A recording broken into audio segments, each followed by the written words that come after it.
নমস্কার, অনেক দিন পর আবার আমি একটা রেসিপি নিয়ে এসেছি ডিমের।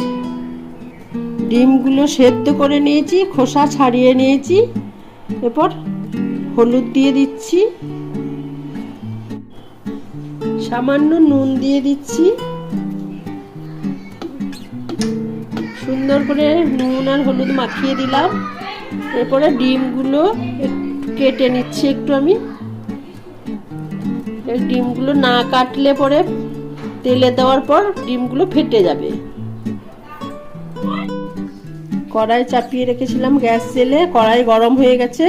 এবার সর্ষের তেল দিয়ে দিচ্ছি ডিমটা ভাজার জন্য। তেল গরম হয়ে গেছে, ডিমগুলো আস্তে আস্তে কড়াইয়ের মধ্যে দিয়ে দিচ্ছি।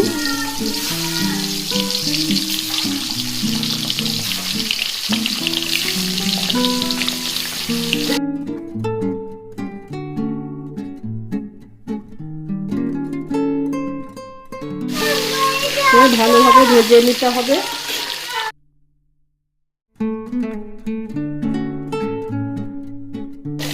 ডিম ভাজা হয়ে গেছে, এবার তুলে দিচ্ছি।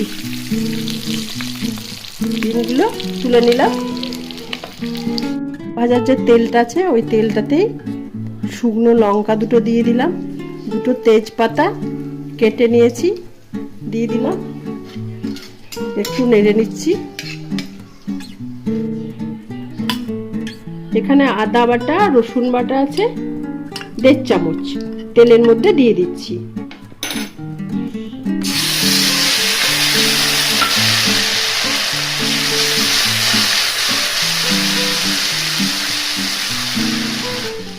টমেটো পেস্ট দুটো টমেটো পেস্ট করে নিয়েছি, এটাই দিয়ে দিলাম।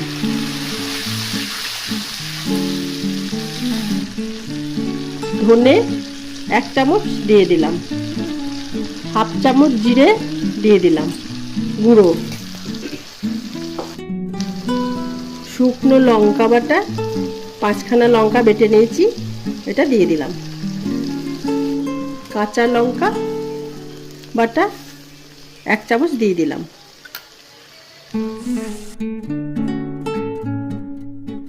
এই রান্নাটাতে আমি পেঁয়াজ দিলাম না। হলুদ গুঁড়ো 1/2 চামচ দিলাম।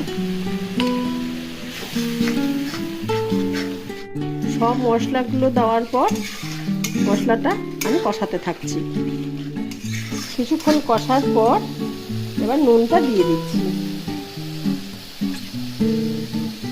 নুনটা কিন্তু পরিমাণ মতো দিতে হবে। নুনটা দেওয়ার পর আবার আমি কষাতে থাকবো। পেঁয়াজ ছাড়া এইভাবে রান্না আপনারা অবশ্যই একবার করে দেখবেন, খেয়ে দেখবেন। মশলা কষানোটা হয়ে গেছে, এইভাবে তেল ছেড়ে দিয়েছে। শুকনো ভাবে আমি মশলাটা কষিয়ে নিয়েছি।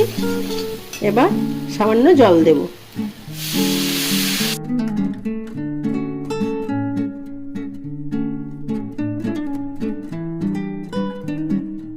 ফুটে উঠেছে গ্রেভিটা, এবার ডিমগুলো দিয়ে দিচ্ছি তার মধ্যে।